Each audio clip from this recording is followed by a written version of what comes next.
अभी तक हमने देखा कि इंसोल जो कि सियोनजाए को देखकर रो रही थी एंड सियोनजाए जो कि कंफ्यूज था कि ये आखिर मुझे देखकर क्यों रो रही है। इसलिए इंसोल को अम्ब्रेला में कवर करने के बाद पूछने लगा कि तुम आखिर रो क्यों रही हो। लेकिन इंसोल चुप होती ही नहीं बल्कि बस और ज्यादा बुरी तरह रोती गई, जिस वजह से आसपास खड़े स्टूडेंट्स बातें बनाने लग जाते हैं कि आखिर ये लड़का उस लड़की को रुला क्यों रहा है। सियोनजाए काफी बोला भी कि नहीं नहीं ऐसा कुछ नहीं है, मगर फिर तभी इंसोल को पकड़ अपने साथ यहाँ से ले गया। जिसके बाद अब हम देखते हैं कि दोनों चुपचाप खड़े हैं और सोच रहे थे कि क्या बात करें। यानी इंसोल बार बार सियोनजाए को देख रही होती है कि ये कितना ज्यादा हैंडसम है, यानी कि अपनी 19 एज में ऐसा दिखता था। तो वहीं सियोनजाए सोच रहा था कि आखिर ये बार बार मुझे क्यों घूर रही है एंड कुछ पूछ क्यों नहीं रही। इसलिए वो खुद ही पहले इंसोल से बोला एंड पूछने लगा कि तुम जब जब मुझे देखती हो तब तब रोती क्यों हो एंड आखिर तुम जानती कैसे हो मुझे। तो तब इंसोल पहले तो अपना इंट्रोडक्शन देती है कि मेरा नाम इंसोल है एंड देन बताने लगी कि एक्चुअली तुमको देखकर मुझे अपना डॉग याद आ जाता है, इसलिए मैं इमोशनल हो जाती हूँ। सियोनजाए को बहुत ही अजीब लगा कि क्या मैं तुम्हें एक डॉग जैसा दिखता हूँ। इंसोल भी एम्बैरेसिंग फील करने लगी कि मैं ये सब क्या कह रही हूँ, मगर फिर बोलने लगी कि एक्चुअली मेरा डॉग ऑटर को भी स्विमिंग पसंद थी, इसलिए मुझे तुम उसकी तरह लगते हो। तो तब सियोनजाए इंसोल की इस बकवास को इग्नोर करने के बाद उसे उसकी वॉच वापस करने लगा, कल के बारे में पूछते हुए कि वैसे तुम मुझसे कल किस बारे में बात कर रही थी। तो ये सुन इंसोल जब जैसी याद करती है कि कल उसने कैसे कैसे उल्टा सीधा बोला था, इसलिए अब इन चीजों का उसके पास कोई जवाब नहीं था, इसलिए वो तुरंत यहाँ से जाने लग जाती है। और फिर जब जैसी अपनी क्लास में आई तो तब यहाँ अपनी सभी क्लासमेट्स को काफी ज्यादा प्यार से देखने लगी। एक्चुअली कल वो सियोनजाए को देखने के चक्कर में जल्दबाजी में थी, इसलिए उसने किसी को भी नोटिस नहीं किया था, लेकिन अब जोर जोर से सभी को हाय हेलो करती है एंड देन सबसे बहुत ही अच्छे से मिलने लगी कि अरे तुम्हारा नाम लूसी है ना, और हाँ तुम दोनों तो टॉपर थी ना, एंड यस मैं तुम्हें कैसे भूल सकती हूँ, तुम तो सबसे ज्यादा स्वीट थी। तो तब उसकी इन बातों को सुन सुनकर किसी को भी कुछ समझ नहीं आ रहा था कि ये आखिर ऐसे बिहेव क्यों कर रही है। तो वही यहाँ हमें ह्यूनजी भी दिखाई गई, यानी कि इंसोल की बेस्ट फ्रेंड। इसलिए उसको देख इंसोल बहुत ही प्यार से उसके पास आई एंड उसकी स्किन की तारीफ करने लगी कि तुम तो स्कूल टाइम में कितनी ज्यादा सॉफ्ट और क्यूट थी। लेकिन ह्यूनजी के इंसोल से ये क्वेश्चंस थे कि तुम आखिर कल जल्दबाजी में कहाँ चली गई थी, पक्का तुम्हारी लाइफ में कुछ चल रहा है ना, क्योंकि जब बाद में मैं तुम्हारा बैग तुम्हारे घर पर देने गई थी तो तुम वहां भी नहीं थी। तो ये सुन इंसोल कंफ्यूज होने लग जाती है कि अब भला मैं ह्यूनजी को क्या आंसर करूं। इसलिए जब जैसी टीचर क्लास में आई तो तब वो स्टडी का बहाना कर तुरंत अपनी सीट पर जाकर बैठ गई। अब हम एक डीवीडी स्टोर देखते हैं जो कि और किसी का नहीं बल्कि इंसोल की मदर का है एंड यहाँ वो अपनी एक कस्टमर से बातें कर रही थी। लेकिन जब जैसी नोटिस करती है कि किसी किम रेन नाम के आदमी ने डीवीडी रेंट पर ले रखी है लेकिन उसको अभी तक वापस नहीं किया, इसलिए वो उसको कॉल करने लगी डीवीडी वापस मांगने के लिए। तो तब मिस्टर किम रेन जो कि अपने घर में थे एंड ये और कोई नहीं बल्कि सियोनजाए के फादर हैं, वो बताते हैं कि मैंने कोई भी डीवीडी नहीं ली है। इंसोल की मदर बोली कि क्या पता आपकी फैमिली में से किसी ने ली हो, लेकिन वो इस बात को भी मान नहीं रहे थे एंड देन कॉल कट कर देते हैं। थोड़ी देर बाद यहाँ एक शमन आया एंड कस्टमर को बताने लगा कि वो उन्हें उनका फ्यूचर बता सकता है। तो वो लेडी तो बिलीव ले आती है उसकी बातों पर कि ये एक शमन ही है, मगर इंसोल की मॉम ने रिवील किया कि ये कोई शमन नहीं बल्कि मेरा बेटा है।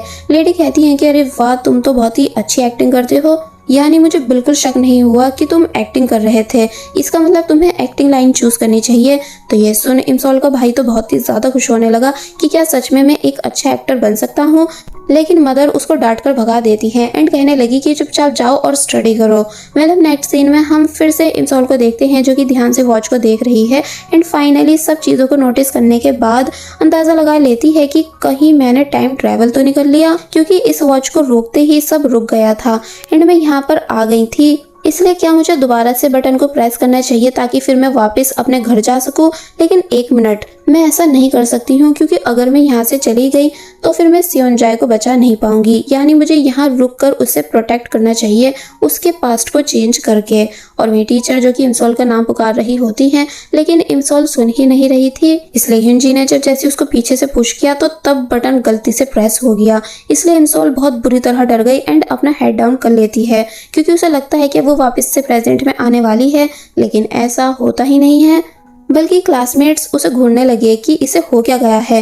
टीचर बोली कि अगर तुम्हारा ड्रामा पूरा हो गया हो तो क्या अब तुम यहाँ आओगी। तो तब इंसोल सम सॉल्व करने आ तो गई थी, लेकिन वो उसे बिल्कुल भी समझ नहीं आ रहा था, इसलिए अपनी टीचर से स्टमक पेन का बहाना करती है और फिर तभी तुरंत यहाँ से चली गई, जिसको ह्यूनजी हैरानी से देख रही थी कि आखिर आज इसे हो क्या गया है।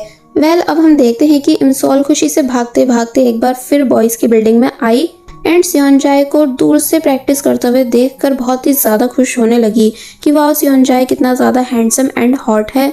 जो बात है ये स्टार्टिंग से हार्ड वर्किंग रहा है, लेकिन जब जैसे इमसॉल को सिगरेट की स्मेल आई जो कि बाहर की साइड से आ रही थी, इसलिए उसे बहुत ज्यादा गुस्सा आया कि ये कौन है जो यहाँ स्मोकिंग करके मेरे सियोनजाए की हेल्थ को खराब करना चाह रहा है। इसलिए वो तुरंत बाहर आ जाती है एंड बाहर की तरफ झांकने लगी जहाँ कुछ स्टूडेंट्स स्मोकिंग कर रहे थे एंड साथ ही हमारे इस ड्रामे के सेकंड मेन लीड से लड़ रहे थे जिसका नाम है टाइसुंग, जो कि स्कूल में काफी ज्यादा पॉपुलर है अच्छी singing, fighting and bad boy personality की वजह से। पहले तो इन सभी के बीच काफी देर तक आर्ग्यूमेंट हुई, लेकिन फिर बाद में ये सभी टाइसुंग से लड़ने लगे एंड जैसा कि मैंने बताया था कि टाइसुंग फाइटिंग में बहुत ही ज्यादा अच्छा है, इसलिए वो इजीली इन लड़कों को सबक सिखा रहा था कि तभी इसी बीच ऊपर से इमसॉल भी एक स्टूडेंट पे कूद पड़ी जिससे उसकी तो कमर टूटी ही, साथ ही उस लड़के का भी बुरा हाल हो गया। टाइसुंग हैरानी से इमसॉल को देखने लगा तो वहीं वो लड़का इमसॉल को गाली बक रहा था, तो तब इमसॉल उसे डांटती है कि क्या तुम देख नहीं सकते हो कि मैं तुमसे कितनी ज्यादा बड़ी हूँ, यानी कुछ तो शर्म करो एंड तुम लोगों को किसने परमिशन दी यहाँ पर स्मोकिंग करने की। तो तब बाकी दो लड़के तो इमसॉल की बातों पर हंस रहे थे कि जरा देखो तो ये खुद को हमसे बड़ा बता रही है एंड हमसे उलझ रही है, लेकिन वही टाइसुंग थोड़ा इम्प्रेस हो रहा था इमसॉल की बहादुरी को देखकर, क्योंकि इमसॉल ने सिगरेट का बॉक्स भी उस लड़के की पॉकेट से निकाल लिया था। पर जब जैसे ही उन तीनों के और सभी फ्रेंड्स भी यहाँ आ गए तो तब टाई इमसॉल के पास आकर कहता है कि अब शायद हमें यहाँ से भागना चाहिए, और फिर तभी इमसॉल का हाथ पकड़ उसको अपने साथ यहाँ से लेकर जाने लगा। वो सब भी इन दोनों के पीछे पीछे भाग रहे थे, लेकिन फाइनली ये दोनों एक जगह आकर बच गए। इमसॉल अभी भी ऑड फॉर्म में होती है कि ये बच्चे होकर स्मोकिंग कैसे कर सकते हैं, लेकिन जब जैसे देखती है कि टाइसुंग भी खड़ा हुआ स्मोकिंग ही कर रहा था तो तब वो उसे डांटने लगी एंड उससे सिगरेट बॉक्स छीन रही थी, मगर तभी अचानक कहती है कि वैसे मुझे ऐसा क्यों लग रहा है कि जैसे मैंने तुम्हें पहले भी कहीं देख रखा हो। और फिर तभी इमसॉल को याद आया कि अरे ये तो वही है जिसको जब मैंने एक बार पार्टी में सिंगिंग करते हुए देखा था तो तब मैं इसकी बिग फैन बन गई थी, यानी कि ये और कोई नहीं बल्कि मेरा फर्स्ट हाई स्कूल क्रश है। इसलिए टाइसुंग से कहने लगी कि ओ अच्छा तो ये तुम हो, बहुत अच्छा लगा इतने सालों के बाद तुमसे मिलकर। तो तब टाइसुंग बताना चाह भी रहा था कि हम कल ही तो मिले थे, लेकिन वो उसकी एक नहीं सुन रही होती है बल्कि दोबारा से स्मोकिंग पर लेक्चर देने लगी। लेकिन जब जैसे टाइसुंग देखता है कि टीचर इसी तरफ आ रहे हैं, इसलिए बोला कि ठीक है तुम ये अपने पास रख लो, और फिर हल्के से बोलने लगा कि एक बार तो मैं तुम्हें बचा चुका हूँ लेकिन अब यहाँ से तुम्हें खुद बचना होगा, और फिर तभी खुद यहाँ से भाग जाता है। इमसॉल पहले तो कुछ समझ नहीं पा रही थी, लेकिन जब जैसे उसको टीचर ने पकड़ा एंड हाथ में सिगरेट बॉक्स एंड लाइटर को देखकर डांटने लगे कि क्या तुम यहाँ स्मोकिंग करना आती हो, तो तब वो समझ गई कि इसका मतलब टाइसुंग मुझे यहाँ फंसाकर भागा है। वेल अब दिखाया गया कि टीचर इमसॉल को पनिशमेंट दे देते हैं पूरे स्कूल के सामने हाथ ऊपर करके बिठाकर, ताकि दोबारा कोई स्मोकिंग नहीं करे। तो तब इमसॉल बहुत बोली भी कि सर मैंने सच में कुछ नहीं किया, लेकिन वो उसकी एक नहीं सुनते। कि तभी सियोनजाए भी अपने दोस्तों के साथ यहाँ आ गया, जिसको देख पहले तो इमसॉल अपना फेस हाइड करने लगी ताकि सियोनजाए उसे पहचान नहीं पाए, मगर जब टीचर ने स्टिक से उसके बाल पीछे किए तो तब फाइनली सियोनजाए इमसॉल को देख लेता है।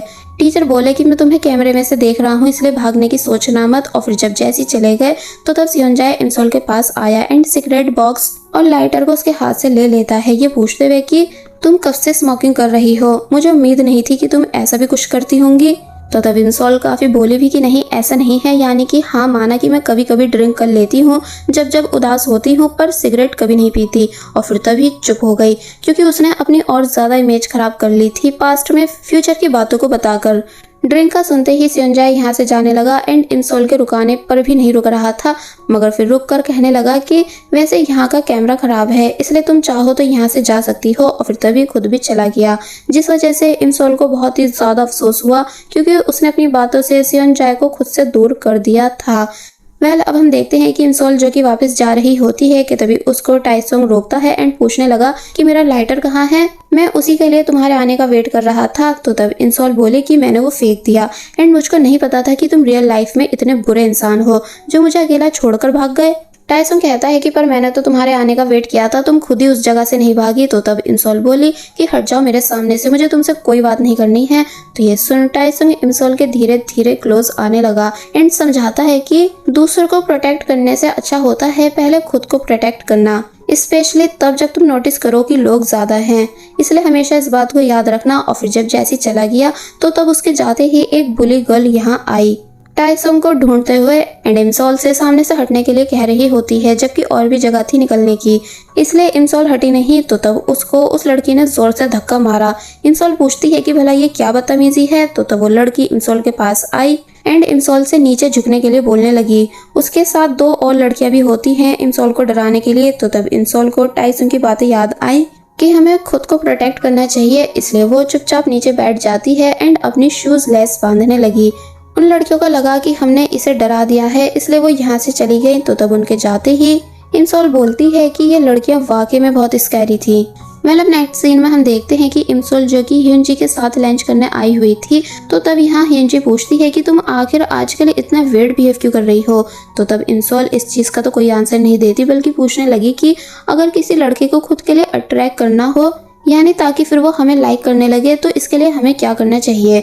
हिंजी कहती है कि फर्स्ट इम्प्रेशन अच्छा रखना चाहिए। तो ये सुन इमसॉल को याद आया कि उसका फर्स्ट इम्प्रेशन कितना ज्यादा खराब रहा था, इसलिए बोली कि ये तो नहीं हो सकता। तो तब हिंजी बोली तो फिर सेकंड इम्प्रेशन अच्छा रखना चाहिए। तो ये सुन जब वो सेकंड इम्प्रेशन याद करती है तो उसका वो भी बिल्कुल अच्छा नहीं रहा था। इसलिए हिंजी कहने लगी कि फिर तो तुमको गिव अप कर लेना चाहिए उस लड़के पर से। वैसे वो है कौन, तुम अपने क्रश टाइसोंग की ही बात कर रही हो ना। लेकिन जब इमसॉल बताती है कि नहीं किसी और की, तो तब हिंजी शॉक रह गई कि तुम इतनी जल्दी किसी और को कैसे लाइक कर सकती हो, जबकि कल ही तो तुमने टाइसोंग से अपना लव कन्फेस किया था। तो ये बात सुन इमसॉल के होश उड़ गए कि क्या कल। और फिर तभी हम एक फ्लैशबैक देखते हैं कि कैसे इमसॉल टाइसोंग से मिलने आई थी एंड टाइसोंग से कहने लगी कि जब से मैंने आपको सिंगिंग करते हुए देखा है, मैं आपको बहुत ही ज्यादा लाइक करने लगी हूँ। और फिर तभी कुछ गिफ्ट्स एंड लव लेटर टाइसोंग को देने लगी ताकि वो उसको एक्सेप्ट कर ले। पर टाइसोंग कुछ बोल ही नहीं रहा था, बल्कि बस चुपचाप इमसॉल को ही घूरता जा रहा था कि तभी बुली गर्ल यहाँ आ गई, जो कि वो भी टाइसोंग को ही पसंद करती है। इसलिए वो इमसॉल को मारने के लिए आने लगी, जिस वजह से लेटर को वहीं गिरा कर इमसॉल को भागना पड़ा। लेटर टाइसोंग उठा लेता है एंड इमसॉल दीवार कूद कर यहाँ से भाग गई एंड देन बोलने लगी कि मैं बाल बाल बची हूँ। जिसके बाद अब हम प्रेजेंट टाइम देखते हैं, जहाँ इमसॉल वही लेटर रीड कर रही है जो कि उसने टाइसोंग को दिया था, जिसकी ये लाइंस थी कि सारे स्टार्स आसमान से गायब हो चुके हैं क्योंकि वो तुम्हारी आईज में आ चुके हैं, इसलिए तुम इतना ज्यादा शाइन कर रहे हो कि मैं अपनी नजरें तक तुमसे मिला नहीं पा रही। लेकिन इन लाइंस को रीड कर उसे बहुत ही ज्यादा शर्म आ रही थी, इसलिए बोलने लगी कि मैं इतनी क्रिंज लाइंस कैसे लिख सकती हूँ। क्या मैं ये सब होने से पहले एक दिन पहले यहाँ नहीं आ सकती थी ताकि ये सब होने से रोक पाती। कि तब इमसॉल का भाई भी यहाँ आ गया, जो कि उस लेटर को रीड कर इमसॉल का मजाक बनाने लगा। तो तब इमसॉल उसे काफी बुरी तरह मार पीट कर भगा देती है एंड सोचने लगी कि मुझे टाइसोंग को छोड़कर सेओनजाई पर फोकस करना चाहिए। और फिर सोचती है कि आई थिंक सेओनजाई से दोस्ती करने के लिए पहले मुझे उसे फ्रेंड रिक्वेस्ट सेंड करनी चाहिए। और फिर जब फ्रेंड रिक्वेस्ट भेजती है, जिसे सेओनजाई ने देख भी लिया था कि इमसॉल उससे दोस्ती करना चाहती है, तो तब इमसॉल तो बहुत ही ज्यादा खुश हो रही थी कि अब मैं यहीं से सेओनजाई से बातें किया करूंगी। लेकिन उसकी हंसी 2 सेकंड में गायब हो गई जब पता चला कि सेओनजाई ने रिक्वेस्ट को कैंसिल कर दिया है। इसलिए वो सदमे में चली जाती है, ये सोच कर कि शायद सेओनजाई मुझे बिल्कुल भी पसंद नहीं करता। और बस फिर इसी सीन के साथ पार्ट 3 यहीं पर एंड हो जाता है।